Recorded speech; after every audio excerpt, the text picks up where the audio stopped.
Siyang may pahabol pala na tanong kay SS Sophia, during the time of teen versus adults na magkahiwalay, so paano napunta kay Fiang ang start na shirt ni JM? Naging trending yun dati sa TikTok. Alam, eto kasi yon. Yung t-shirt mo, yung shorts mo, yung panjama mo. Kompleto siya, di ba? Galing. Ang nangyari nun, di ba, ako yung nagbasa ng task letter. Tapos, eto din si Baliw, di niya din naintindihan, naglipat din siya ng talaga ng damit niya sa girls' bedroom. Naglipat ka nun, hello! Oo, ako mag-explain.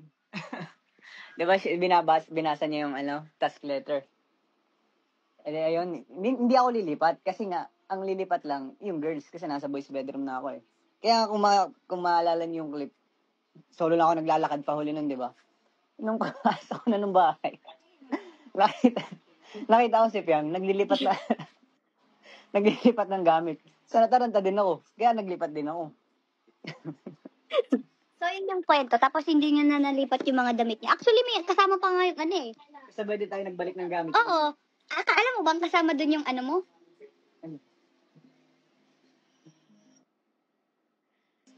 Legit, kasama yung niya. Kasama yung boxer niya doon. Hello, suotin ko yun. Siyempre, hindi ko sinuot yun. Tinabi ko lang kahit, yak! Adiri! Kasama yung boxer niya talaga, swear to God. Tapos, nung time kasi na yun, parang tinatamad na akong kung ano yung forma ko, wala na akong pakialam. Kasi ayoko nga talaga ng teens versus adult eh. So, sinuot ko naman yung damit niya kasi kahit pa paano naman,amiss ko naman siya doon. Mga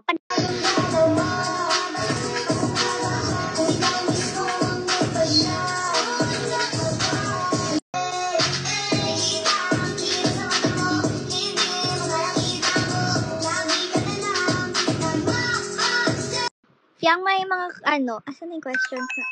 Yun. Asan yung mga questions? Ang questions dito, Fiang, ano daw yung something na you're still praying for? Yung yung dinidream pa rin ng heart mo. Of course, maging doctor ako, no? Lagi kong, yes. Kahit ganito yung buhay ko, still, it's my dream job. And I don't think i-give up ko yung pagiging doktor ako. Next, Dr. Yarn? Ayan, Dr. Smith. Dr. Yarn? Dr. Smith, diba? Oo, Dr. Smith. Grabe siya. Dr. Smith nga! Ano bang gusto mong apelyido, girl? Dr. Smith. Dr. Smith. Gusto mo ba palitan na natin? Ay, gusto mo na ba magpalit? Ako ba? Joke, guys. Donate na kayo, guys. And kung may questions pa kayo for Fiang. Wala. So, memorable na nyo. Kasi first meet din ni Fiang sa ni Marcos that time. Is sobrang JM ka. Sorry. Binubugbog na ako ng lakmuti. Ang kapal na nagpapangga sa akin, te. Nakuda, sobrang ganyan. Nakataba ng puso kasi yung mga tao na malapit din.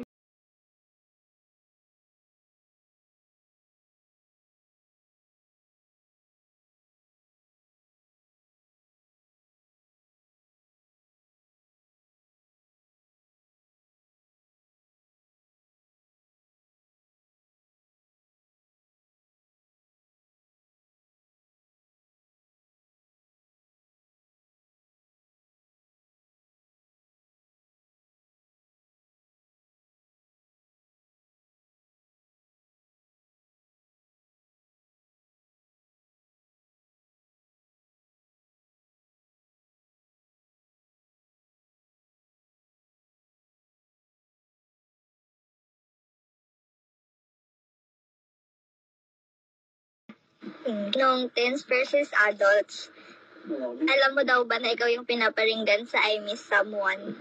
Of course! Hello, sino ka ba? Ganda. Sino ka ba?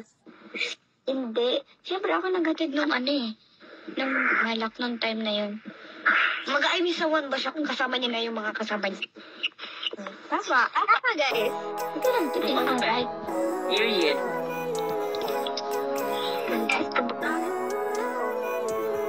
Living life every day, late at night, not okay. All I want, and I pray, all I need are some better days. Fuck me, I'm looking in the mirror, so foggy, but I've never seen clearer. I don't really think anyone can save me, and honestly I'm not really sure I want saving. I like to be my own worst enemy. There's no risk if you don't try at anything, so I'ma just keep buying everything. See you in the next life, have to be a better me. I don't think that my head's on straight, gotta flip it and grip it and go and get an x-ray. What's wrong with me? I just feel weight push.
Yummy.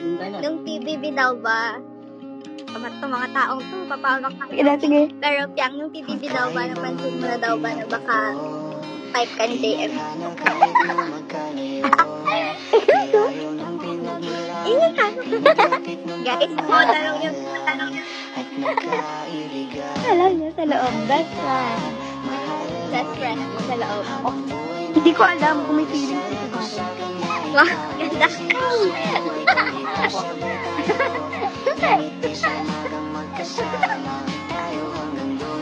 guys, ipaklear nyo na lahat na nasa tayo. Hindi ko alam, guys. Hindi naman kami nag-aminan doon, lo. Totoo. I mean, hindi, walang aminan doon. Kahit naman sa naman sana. Oo, tama.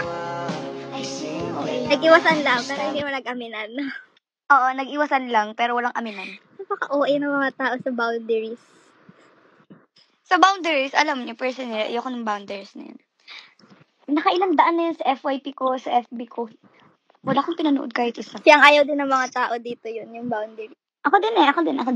Tingin nag-iisa ako din. Kasi nung time na yun, piko na ako kay JM.